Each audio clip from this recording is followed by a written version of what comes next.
Programme मध्य मुकाबले में खुशामदीद। मैं हूं रबिया एहसन और मेरे साथ मौजूद है आमिर मतीन और रऊफ क्लासरा। और आज के प्रोग्राम में जिन टॉपिक्स पे हम बात करेंगे उसमें सबसे पहले जल्द इंतखाबात के लिए इमरान खान ने हुकूमत को ललकार दिया। नए इलेक्शन तक इस्लामाबाद में धरना देने का ऐलान। इमरान खान ने नूर आलम को लोटा करार दे दिया। मैं इंतजार कर रहा हूं नूर आलम अपने हलके में आए और लोगों से वोट मांगे। इमरान खान का चैलेंज, हमेशा अपने हलके में जाता हूं, मेरा घर विरासती है ना कि कोई तोहफे में मिला हुआ। नूर आलम की इमरान खान पर तनकीद। इसके अलावा बात करेंगे नए आर्मी चीफ की तैनाती कवायद के मुताबिक करेंगे। वज़ीर आज़म शहबाज शरीफ ने वाज़ेह कर दिया, लेटर गेट पर कमीशन का भी इंदिया दे दिया। क्या हुकूमत इमरान खान के साजिशी लेटर की कहानी का तोड़ कर पाएगी, इसके ऊपर बात करेंगे। इसके अलावा बात करेंगे हमजा शहबाज के हलफ का मामला। लाहौर हाईकोर्ट कल फैसला सुनाएगी। कोशिश की सदर को मुकम्मल एहतराम दिया जाए, लेकिन लगता है उन्हें ये बात पसंद नहीं आई। चीफ जस्टिस अमीर भट्टी ने सदर पाकिस्तान के हवाले से अहम रिमार्क्स दे दिए।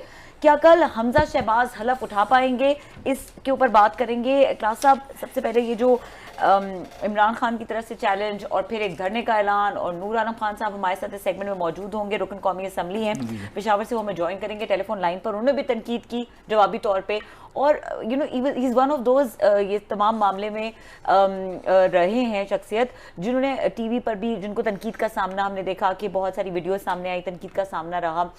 तो उनका मौक़िफ़ जानना भी बहुत ज़रूरी है कि ये जो अब उनको चैलेंज दिया जा रहा है कि वो अपने हल्के में नहीं जा पाएंगे, ग्राउंड रियलिटी उनके साइड से क्या है। तो नूर आलम साहब को पहले वेलकम कर लेते हैं। ये हमारे साथ हैं जी, हमारे साथ मौजूद हैं, वेलकम करते हैं जी। हाँ जी, नूर आलम खान साहब, अस्सलाम वालेकुम सर। जी सर, वालेकुम अस्सलाम। रऊफ भाई, आप कैसे हैं? खैरियत से? बहुत शुक्रिया सर, आपने हमें ज्वाइन किया।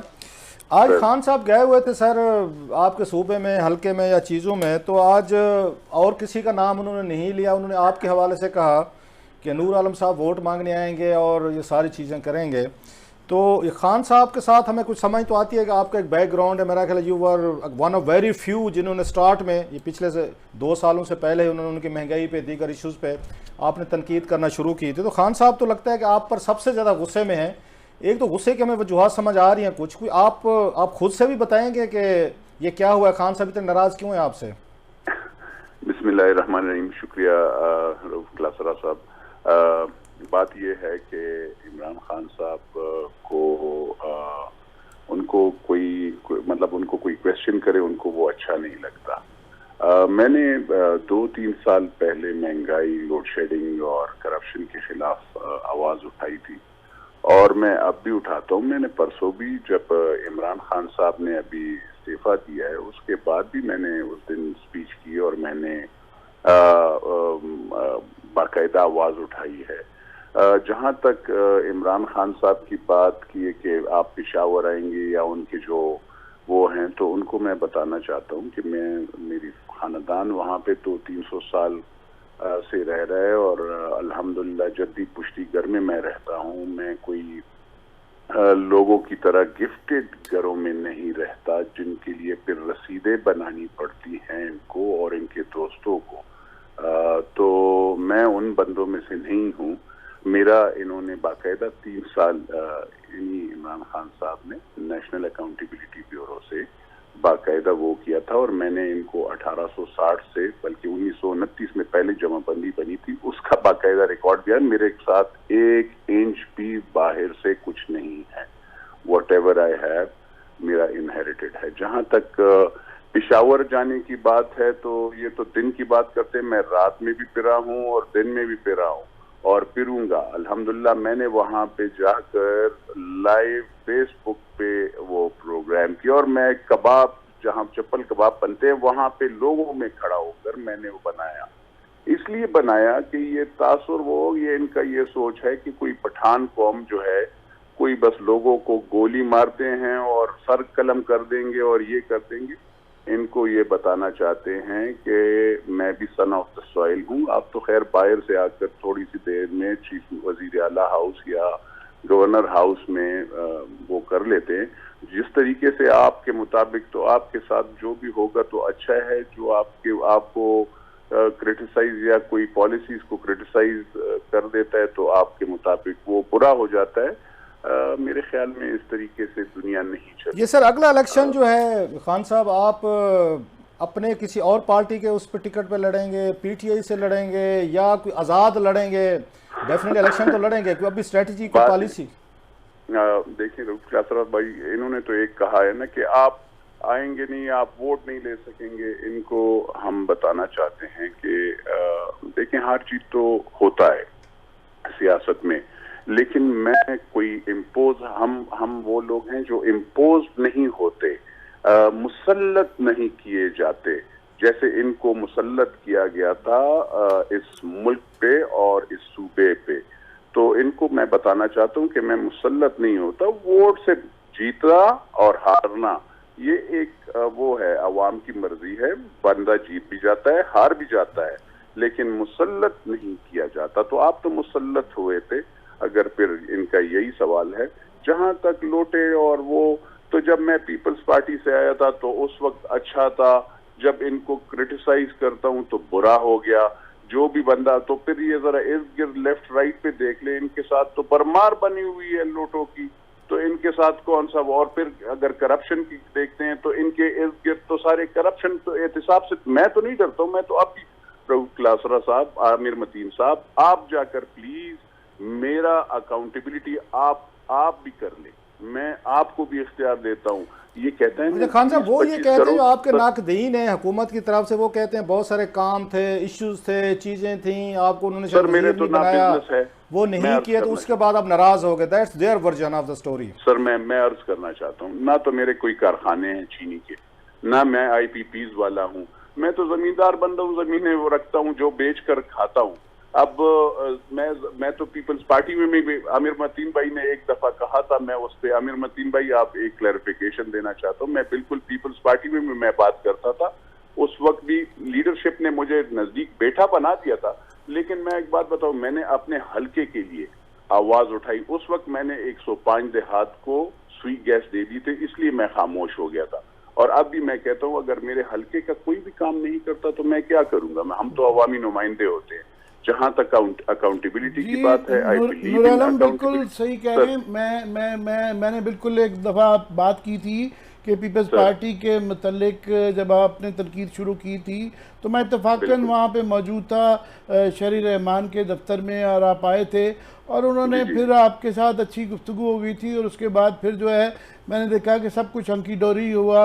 आप और हम कई दफ़ा निजी महफिलों में भी उनके साथ मुलाकात होती रही है। मेरा सवाल ये है कि आप एक ज़ाहिर सारे बाइज़्ज़त लोग होते हैं, पर ज़्यादा बाइज़्ज़त तरीका ये नहीं है कि अगर इख्तलाफात हों तो फिर रिज़ाइन किया जाए और उसके बाद फिर बात की जाए, और रिज़ाइन करने के बाद फिर यह है कि ज़ाहिर है लोग अगर आवाज़ कोई लगाएंगे तो वो भी हक बजानिब होता है, ये नहीं, उनको नहीं रोका जा सकता। और आपका ज़रा सुन लें एक मिनट, वो आपका मुबैना तौर पे जो आपको आवाज़ उस पर मैरियट होटल में लगाई गई और उसके बाद फिर वो जो रिएक्शन नज़र आया आपका और आपके कोलीग्स का, वो बहुत ज़्यादा उस पर कंट्रोवर्सी रही कि शायद शदीद था। जब ये इस तरह के काम करें जिसके मतलब जो कि कानूनन भी मुश्तबा हैं, इखलाकन भी मुश्तबा हैं, तो फिर बर्दाश्त भी होनी चाहिए।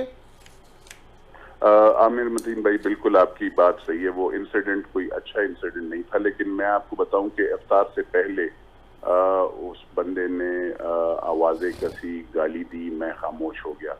लेकिन जब आपको कोई भी गैरतमंद अगर आपको माँ, बहन, बेटी की, बीवी की गाली देगा ना जी, ये मैं आपको आई डोंट नो, हम कोई वो अमेरिका और यूनाइटेड से वो इंग्लैंड में तो रहते नहीं है कि जो माँ बहन बेटी को गाली दे दे और हम बस सुनते रहे। हम उन्हें कहेंगे जी वो आगे से वो कह देना कि आई विल सू यू, नहीं, वो वाला नहीं होता सर। हाँ, अच्छा वाकया नहीं था, लेकिन मेरे ख्याल में माँ बहन बेटी को गाली नहीं वो बिल्कुल मैं आपसे एग्री करता हूँ, मगर आप वाकई समझते हैं कि किसी की सीट पे, पार्टी की सीट पे आके उसके बाद फिर इनहराफ कर देना वो इखलाकी तौर पे अच्छी चीज है?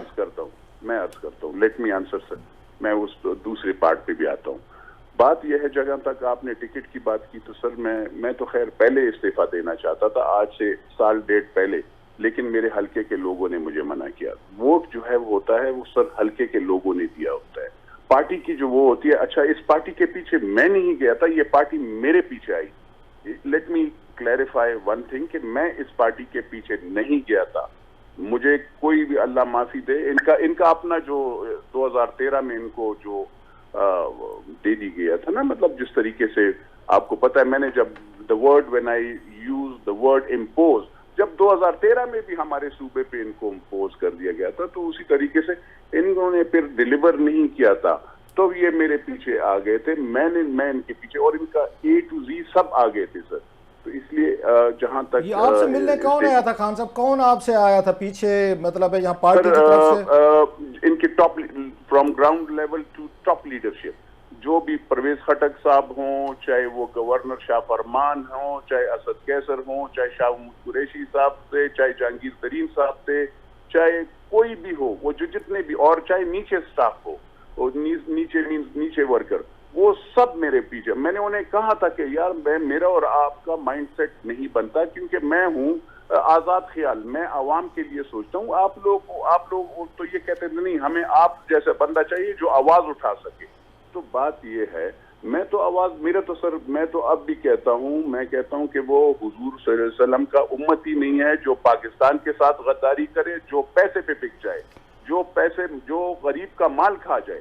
तो ये जरा, मैंने तो ये कसम जो असेंबली में खाई है, जरा मैं सारे लीडरान से ये कहता हूँ, आपके प्रोग्राम के सदस्य से, इमरान खान साहब से, सारे लीडरान से मैं ये कहता हूँ कि आप भी जरा ये कसम खा लें कि आप पाकिस्तान के साथ ऐसे ही वो होंगे। आपने कभी अपनी कुर्सी का गलत इस्तेमाल नहीं किया, क्या आपने कभी? नूर आलम साहब, ये बताएं कि अब प्राइम मिनिस्टर ने आपको चैलेंज कर दिया कि आप अपने इलाके में जाएं, आगे आपने कहा कि मैं वहाँ चप्पल कबाब करके खा के आ गया, तो एक दफा ऐलान करके कि जी मैं वहाँ पे जलसा करने के लिए पब्लिकली जा रहा हूँ, टाइम और वक्त दे के अनाउंस करना चाहेंगे आप, और जाना चाहेंगे ऐलान करके? बिल्कुल ऐलान करके इंशाल्लाह। अभी बताएं, अभी कोई डेट बताएं, अभी बताना चाहेंगे डेट और टाइम? ईद के बाद आपको जलसा भी करवा के दिखाऊंगा अमीर मतीन साहब, आप जैसे कहेंगे इंशाल्लाह दिखाऊंगा। और क्योंकि मेरा वोटर गरीब होता है और मुझे वोट देने वाला भी गरीब बंदे ही हैं, मैं कोई अपने आप के साथ ये बड़े बड़े वो नहीं वो करता, और ना मैं इलेक्शनों में करोड़ों रुपए लगाता हूँ। मेरा इलेक्शन बहुत मिनिमम पैसों पे होता है, ये देख लीजिएगा। मैं कोई वोट खरीदता भी नहीं हूँ। उसकी वजह ये है, जो बंदे वोट खरीदते हैं वो फिर अब वो वापस वो करते हैं, मैं वो चीजें नहीं करता हूँ। मुझे जो भी वो है, देखें, इज्जत अल्लाह देता है, मैं ये बंदों की बातों पे नहीं जाता हूँ। और ना उस लिहाज से, हाँ ये है, मैं मेरे मतीन साहब, मैंने जो कसम खाई है, प्लीज आप सारे लीडरान से ये कसम, इमरान बशमूल इमरान खान लीजिएगा, उनसे कहिएगा कि क्या जो चीज, क्योंकि मैंने कोई तोशाखाना से कोई चीज नहीं ली, मैंने कोई गाड़ी हुकूमत की नहीं ली, मैंने कोई कारखाना पेट्रोल पंप नहीं बनाया, उनसे ये प्लीज कहिए। और मैंने ना अपने दोस्तों को नवाजा, ये भी आप प्लीज उनसे जरूर वो कीजिएगा। वहां पे खैबर पुख्तूनख्वा में भी जाइएगा, वहां पे मैंने कोई केसेस अपने, अगर मेरे फैमिली मेंबर्स के खिलाफ मैंने अपने दोस्तों के खिलाफ, या जो मुझे सपोर्ट करते हैं उनके खिलाफ, मैंने नैब को नहीं कहा कि आप केसेस इनके खिलाफ ना चलाएं, मतलब आप या रोक दें। तो मैं ऐसे बंदा नहीं हूं। मैं तो जो करप्शन करेगा इंशाल्लाह उसके खिलाफ आवाज उठाता हूं। ये नहीं है, इल्जाम लगाना बहुत आसान काम है, उसको मुजरिम साबित करें, फिर आप उसको कहें कि हाँ ये खराब बंदा है। मेरी तरफ से लास्ट सवाल कि मुझे याद पड़ता है कि आप गोशवारों के मुताबिक सबसे, पाकिस्तान में जितने भी पार्लियामेंटेरियंस हैं, सबसे अमीर आदमी आप कहलवाए थे गोशवारों के लिहाज से। तो वो इतना पैसा जो आपने इकट्ठा किया हुआ, क्या अर्ज है गुर्बत गरीब लोगों में बांटने में? वो घर में ही रख रहे हैं, आपने क्यों नहीं बांटते? आपने कहा मैं कोई पैसा नहीं खर्चता, बिल्कुल गरीबों का खर्चा करें, इतने अमीर आदमी हैं आप। अमीर मतीन भाई, मैं हूँ, जब जैसे मैंने आपको बताया कि मेरी जमीनें हैं, बाप दादा परदादा, हमने आखिरी जमीन 1944 में शुफे पे ली थी, 1944 बिफोर 3 साल पाकिस्तान से पहले की। उसके बाद जितने भी मेरे वो हैं, वो सारे नंबर खसरे कितौनियां आप सब देख सकते हैं, उस वही हैं जो मुझे बाप दादा। जहां तक वो जमीन है, मिट्टी की कीमत मैंने कोई झूठी नहीं बताई, लोग झूठ बता लेते हैं, लोग तो पराये देखे। मैंने बताया, मैं तो ये हैरान हूँ कि ये लोगों को बीवियां फिर गिफ्ट भी देना शुरू कर देती है, दोस्त भी गिफ्ट देना शुरू कर, मुझे तो ना मेरी बीवी। ये किन की तरफ आप इशारा कर रहे हैं सर? ये आपने 3-4 दफा गिफ्ट की बात की है, मतलब व्यूअर्स माइट बी कंफ्यूज कि किसने किसको गिफ्ट दिया सर, घर वगैरह का? मैं सर 300 कनाल गिफ्टेड घर में नहीं रहता हूँ, और उसके लिए फिर सॉरी मैंने राशिद का नाम लिया, मैंने कहा मैं वो मेरे लिए रसीदे फिर नहीं बनाते लोग दोस्त। आप बनी गाला की बात कर रहे हैं सर, जो जुमैमा खान साहब ने दिया था खान साहब को घर? बहुत सी बनी गाला, बहुत सी जगह सर। आप आमिर भाई भी हंस रहे हैं, आप भी वो कर रहे हैं, तो आपको पता है सर। बहुत शुक्रिया आपका sir, thank you very much, आपने खान सभा में ज्वाइन किया, बहुत शुक्रिया, थैंक यू। वैसे नूरनी इंटरेस्टिंग नहीं है, मायूस कुन है कि जितना मर्जी ये हंसें कहें इनके वो हैं, और मैं समझता हूँ कि ये एक जो नया तरीक़ाकार पिछले, क्योंकि ये अब काफ़ी अरसे से ये बंद हो गया था, तो ये जो लोटाक्रेसी दोबारा शुरू हो गई है कि ना सिर्फ इसको ऊपर प्रैक्टिस की जा रही है, इसके ऊपर फ़ख्र भी किया जा रहा है, इसको फ्लॉन्ट भी किया जा रहा है, और उसके ऊपर बड़ा ज़्यादा वो है, और ये बड़ी ज़रूरत है कि इसके ऊपर अब सोशल प्रेशर भी बिल्कुल से होना चाहिए, और इसके ऊपर अदालत के पास ये केस चल रहा है, और अदालत बहुत ज़्यादा वक्त ले रही है, जिस पे अदालत पे भी तनकीद आ रही है। उनको ये फ़ैसला पहले कर देना चाहिए था, ताकि ये, क्योंकि इस वक्त यहाँ तो चले मान भी लेते हैं कि उन्होंने इनको सिंध हाउस में दिखा के, ये मुनहरफ अफराद तो बड़ा बाइज़्ज़त लफ्ज़ है, उन्होंने खुद ही लोटा यूज़ कर लिया, तो लोटों को दिखा के एलाइज पूरे कर लिए। मैं जो इस वक्त पंजाब में चल रही है सूरत हाल कि सारी गवर्नमेंट ही वो लोटों के ज़रिए बनाई जा रही है, तो ये कोई, मैं समझता हूँ सियासत के लिए कोई अच्छी चीज़ नहीं है। कि इस वक्त सूरत हाल ये है कि अभी रास्ते में आपने देखा होगा, यहाँ रेड जोन में इस्लामाबाद में कंटेनर लग चुके हुए हैं, मफलूज है इस वक्त आधी गवर्नमेंट, क्योंकि सारी ब्यूरोक्रेसी जो है ना इस वक्त तजब्जुब का शिकार है कि वो आपने वक्फा लेना है, वक्फा लें। तो वापसी भी मैं थोड़ी सी मंजरकशी करना चाहूँगा कि इस वक्त इस्लामाबाद की और गवर्नमेंट की, इस्लामाबाद में इस वक्त कंटेनर लगे हुए हैं, और आमिर मतीन साहब ये कह रहे हैं कि इस वक्त हुकूमत एक मफलूज कैफियत में है। किस तरह से मफलूज कैफियत में है, इसको ब्रेक के बाद डिस्कस करते हैं, और नए आर्मी चीफ की तैनाती कवायद के मुताबिक करेंगे, और क्या कहना है शहबाज शरीफ का इस बारे में, उसके ऊपर भी बात करते हैं। ब्रेक के बाद हमारे साथ रहिए।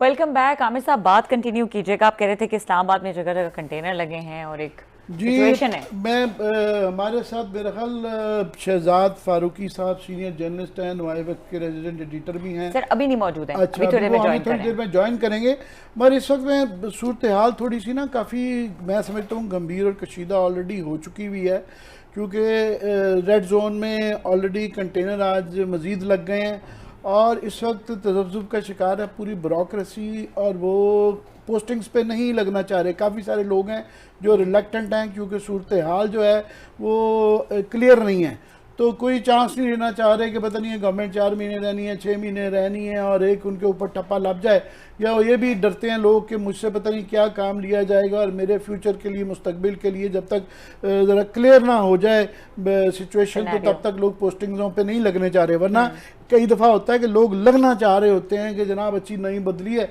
और ख़ास तौर पे वो लोग जो कि पिछले 4-5 साल में जिनको इग्नोर किया गया था, इवन वो भी घबरा रहे हैं। साथ में इस वक्त सूरत हाल ये है कि पंजाब असम्बली का देखें कि सियासी बहरान चल रहा है, वो कानूनी बहरान भी है, सियासी भी है, और एक पूरा वहाँ पे आप देखें कि सूबा जो है उसकी असम्बली क्योंकि ओथ नहीं हो पा रही है चीफ मिनिस्टर का, तो नीचे पोस्टिंग ट्रांसफ़र भी रुकी हुई है, सारी मशीनरी पंजाब की भी रुकी हुई है, और उसके अलावा नेशनल असम्बली जो है उसके अंदर क्योंकि उनके इस्तीफे सुना है कि स्पीकर साहब जो नए आए हैं उन्होंने वो एक्सेप्ट करके वापस मंगवा लिए कि जनाब मैं खुद, सो वो काम भी लटक गया है। मगर जो भी कानून साजी होगी, पाकिस्तान की जो सबसे बड़ी इस वक्त पार्टी है जो कि PTI है, वो असम्बली में मौजूद नहीं है, तो वो उस कानून साजी की भी अखलाकी वैल्यू कम होगी। और सबसे बुरी बात यह है कि पिछले 8-10 साल से सबसे बड़ा मसला पाकिस्तान में इंतखाबात का रहा कि वो मुतनाज़ा रहे, और अभी से ही अगर किसी ने अंपायर ने बैठ के इन सबको इकट्ठा करके ना फैसले करवाए, तो जो भी नए कानून बनेंगे वो भी मुतनाज़ा होंगे। उसके बाद इलेक्शन कमिश्नर को पहले ही PTI ने चैलेंज भी कर दिया, उनके खिलाफ रेफरेंस कर रहे हैं, वो भी मुतनाज़ा हो गया, जो कि याद रहे पिछली दफ़ा ये चीज़ें नहीं थी, और इस दफ़ा ऑलरेडी इस्टेब्लिशमेंट को भी बीच में घसीट लिया गया है। पिछली दफ़ा इलेक्शन जो इस्टेब्लिशमेंट को इलेक्शन होने के बाद में घसीटा गया था, इस दफ़ा पहले ही घसीट लिया गया है, और ट्रेंड्स चल रहे हैं उनके फेवर में भी और उनके अगेंस्ट भी। तो अगर फारूकी साहब ने हमें ज्वाइन कर लिया हो तो हमारे साथ मौजूद है, अभी नहीं है हमारे साथ मौजूद। तो मैं ही कह रहा हूँ कि ये देखना होगा कि ये तजब्जुब की जो सूरत हाल है, इसका कब तक ये चल पाएगी, इसके अंदर क्लैरिटी आएगी नहीं आएगी, क्योंकि ये दिस कांट गो ऑन। क्योंकि आइंदा वाले दिनों में लोड शेडिंग जो है वो हमारी बड़ी खौफनाक होने जा रही है। 8 से ऑलरेडी जो है 2-2 4-4 घंटे की शुरू हो गई है, कई इलाकों में 8-10 घंटे की भी हो रही है, और अगले आने वाले दिनों में 10 से 15 घंटे की लोड शेडिंग भी है। हालांकि इसके अंदर बहुत ज़्यादा कसूर पिछली गवर्नमेंट का है कि उन्होंने टाइम के ऊपर LNG वगैरह नहीं ली, मगर लोग नहीं समझते। लोग जो है सिटिंग गवर्नमेंट से एक्सपेक्ट करते हैं, उनसे उम्मीदें करते हैं, और फिर IMF से जो वादे इन्होंने किए थे वो नई गवर्नमेंट को भी उसकी अमलदारी करनी पड़ेगी। और जो शनीद आ रही है कि 10 रुपये से ले के 50 रुपये के दरमियान में जब पेट्रोल की कीमत बढ़ेगी, जितना मर्जी वो कहें कि जी हम मोटरसाइकिल वाले को देंगे और गाड़ी वाले को नहीं देंगे, तो एक तो इसको इम्प्लीमेंट करना बड़ा मुश्किल हो जाएगा कि मोटरसाइकिल वाले के लिए कर लें और ना करें। तो हमारे साथ जो है शहजाद फारूकी साहब ने अभी ज्वाइन कर लिया है, मैं पहले ही तारुफ करवा चुका हूँ, नवाइबा के सीनियर एडिटर हैं। अस्सलाम वालेकुम फारूकी साहब। जी वालेकुम अस्सलाम सर। आप बड़ी मेहरबानी करते हैं, हमें ज्वाइन करके हमें इतला देते हैं। आज हमारी इतला है कि आज जो प्राइम मिनिस्टर से मीटिंग हुई है उसमें आप भी शामिल थे, तो हमें ज़रा बताएंगे कि ये जो कंसर्न, जो तशवीश या खदशात हम जिसका इजहार कर रहे हैं उन तक भी है, और उस मीटिंग के जुज़ियात क्या थे?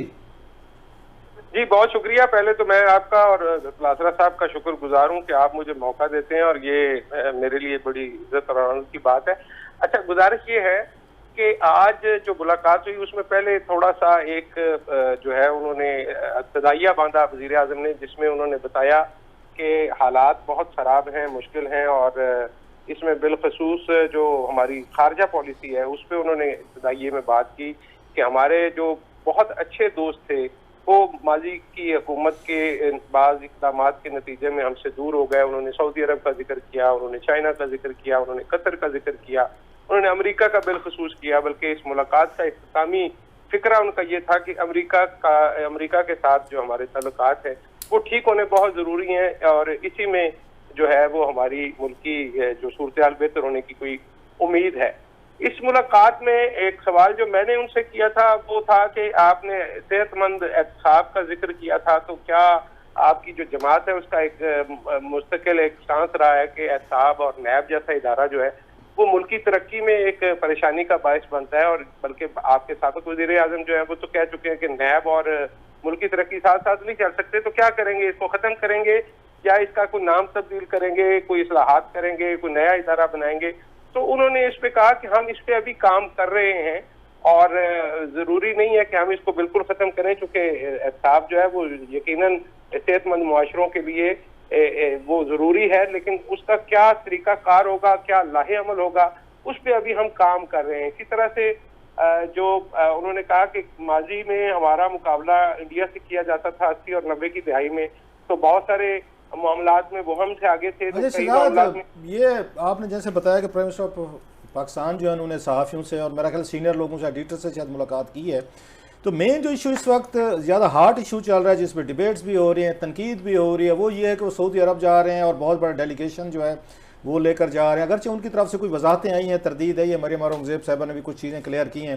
कुछ इस पर भी सवाल किया गया कि जनाब कि आपने आते ही वहीं से शुरू कर दिया, फिर वही 50, 60, 70 लोग आप अपने साथ लेकर जाएंगे, फिर वहाँ पर पूरा प्रोटोकॉल, पूरे तोहफे तहफ़, बला बला चीज़ें, और उन पर तनकीद जैसे मैंने कहा वो भी आ रही है।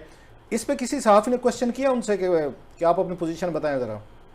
जी क्लासरा साहब, आप अगर होते उस मुलाकात में तो यकीनन आप ये सवाल करते, लेकिन जो आज इस मुलाकात में लोग शामिल थे उनमें से किसी ने ये सवाल नहीं किया, बल्कि बाद में जो अपने ज़राए से हमने इस पर थोड़ी सी बात की वहाँ पे, तो लगता ये है कि जो कल कुछ दस्तावेज जो लीक हुए जिसमें इस डेलीगेशन की तफसील थी, उस पे बड़ी आज खिंचाई हुई है दफ्तर खारजा के अफसरान की, और ये पूछा गया है कि इस पर लेटर जारी करने की क्या ज़रूरत थी, या बोइंग 777 मांगने की क्या ज़रूरत थी, और अगर मांगना था तो लेटर जारी करने की क्या ज़रूरत थी।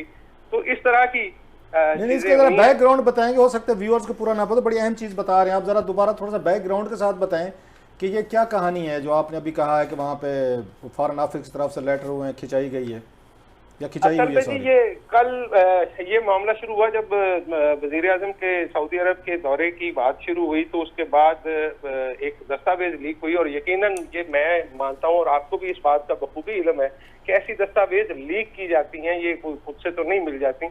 तो उसके नतीजे में वो सारी लिस्ट आ गई कि कौन कौन लोग कहाँ से जा रहे हैं, लंदन से कौन लोग इस डेलीगेशन का हिस्सा होंगे, दोहा से कौन लोग इस डेलीगेशन में शामिल होंगे, पाकिस्तान से कौन जा रहा है, सिक्योरिटी का अमला जा रहा है, खानदान के लोग जा रहे हैं, फलाना फलाना जा रहा है।